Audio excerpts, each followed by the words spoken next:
आज इथं आल्यानंतर खरं तर एका गोष्टीचं थोडंसं वेदना होतात किंवा मन अस्वस्थ होतं. त्याचं कारण असं आहे की माननीय छगन भुजबळ साहेब असतील, आम्ही सगळेजण असू, अनेक जणांचे त्याच्यामध्ये उल्लेख करता येईल की इथं एक चांगल्या पद्धतीनं जो महात्मा फुले वाडा आहे, त्या फुले वाड्याच्या संदर्भामध्ये अधिकची जागा आजूबाजूच्या लोकांची स्वखुशीनं घेऊन आपल्याला खूप चांगलं अशा पद्धतीनं इथं हे स्मारक बनवायचं आहे.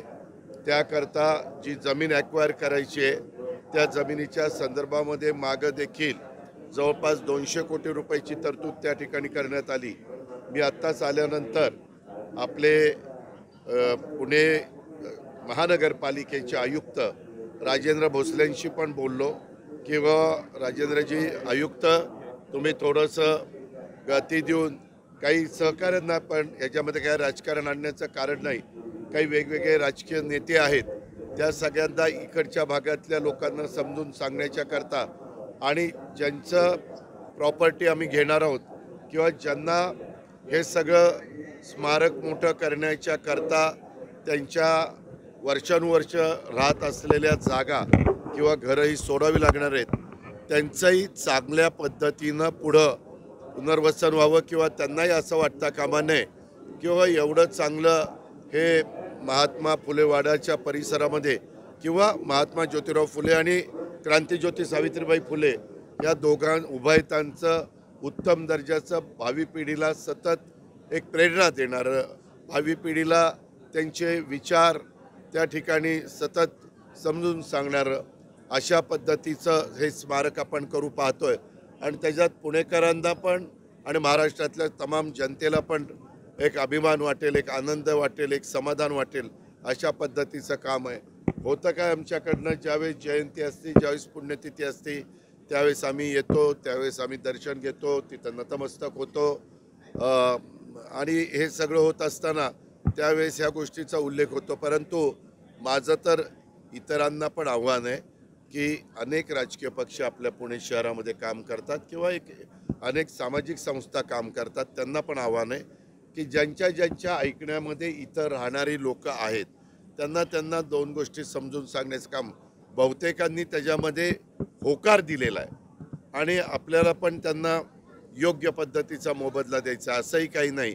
आमचा प्रयत्न हा आहे की त्यांनी इथून गेल्यानंतर त्यांनाही तेवढंच चांगल्या ह्याच्यापेक्षा चांगल्या घरामध्ये त्यांच्या कुटुंबांना, त्यांच्या मुलाबाळांना राहता आलं पाहिजे, हाच आमचा प्रयत्न आहे. तर पुन्हा आजच्या दिवशी ह्या सगळ्या गोष्टीची आठवण ठेवून पुढच्या वेळेस तरी किमान ह्याच्यामध्ये पुढच्या वर्षीच्या जयंतीच्या निमित्तानं आपण सगळे एकत्र जमू, त्यावेळेस बराच फरक पडलेला असेल अशी अपेक्षा व्यक्त करतो. कारण निधी हा एक महत्त्वाचा असतो. निधीला राज्याचे मुख्यमंत्री असतील, उपमुख्यमंत्री असतील, आम्ही सगळे असू, कोणीच त्याच्यामध्ये उलट सगळ्यांचाच आग्रह आहे की हे लवकर झालं पाहिजे. जसं आपण दगडूशेठ हलवाईच्या समोर जिथं पहिली मुलींची शाळा क्रांतीज्योती सावित्रीबाई फुलेंनी सुरू केली, त्याही गोष्टीची आठवण करण्याच्या करता आम्ही सगळ्यांनी अनेकदा बसलो. मी IAS ऑफिसरांना घेऊन बसलो, भुजबळ साहेब आणि इतर नेतेगणांना घेऊन बसलो, पुणेकरांना घेऊन बसलो, वेगवेगळ्या आर्किटेक्ट चांगले जे हेरिटेज काम करतात त्यांना पण आम्ही घेतलं आणि आता तो प्लॅन केलेला आहे. तुम्हालाही माहिती आहे की आता तिथं काम सुरू झालेलं आहे. तसं ते काम सुरू होऊन तेही लवकरात लवकर पूर्णत्वाला जावं. त्याच्यात तर कितीतरी कोर्ट कचेऱ्या झाल्या, फार सुप्रीम कोर्टापर्यंत जावं लागलं, परंतु शेवटी न्यायालयामध्ये न्याय देवता आपल्याला न्याय देते तशा पद्धतीनं तिथंही न्याय मिळाला.